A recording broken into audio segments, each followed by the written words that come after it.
He's a buster. I didn't want to call him DeForest anyway. It was too much of a name for a little baby.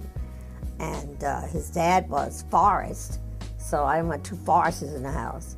So he was Buster, and he loved that name from that point on, I guess.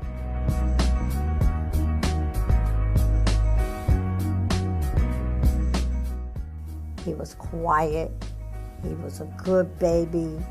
He kept himself clean. And he was just in his own world. He would cling to me. He was very shy. And I just said, wow, he's nothing like his dad or me. He was gregarious in as much as he loved music at first.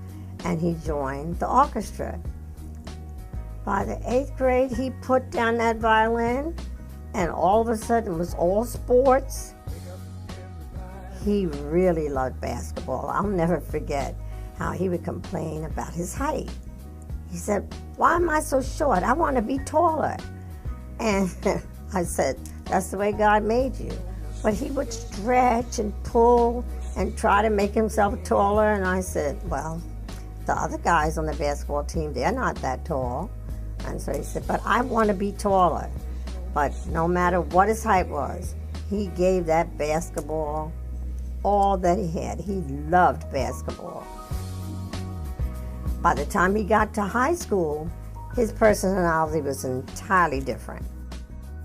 He formed the very first Black Student Union, which was opposed to everything at the high school.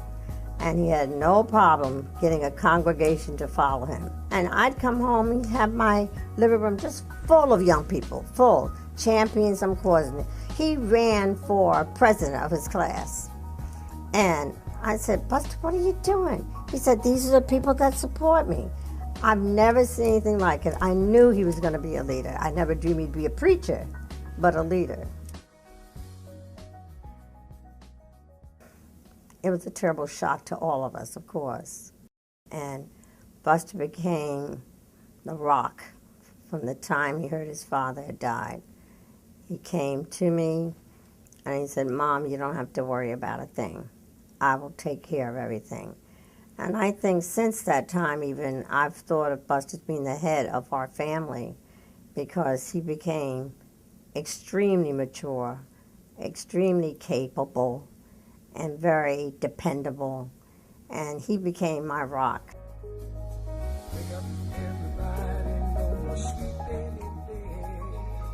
It's like God had a plan, and that plan superseded anything and everything that was in our minds or in his mind to do. It was like amazing. Buster was out there. He was championing causes out of our environment.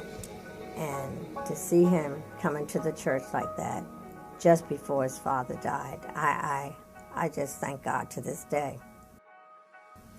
He called me when he felt the call to come to First Baptist. He said, Mom, I'm thinking about going to First Baptist and applying for the pastorship. I said, what? Are you serious? He said, well, you know, I've been working with Reverend Woodson, and he thinks it would be a good idea. But I really think this was God's plan, as you put it. I just know that all of his walks of life, even the walks that his father and I might not have been approving, it had a purpose. And I think God has had a purpose in this life, and that is to grow, to grow, to grow in ministry, in faith, and in determination to win.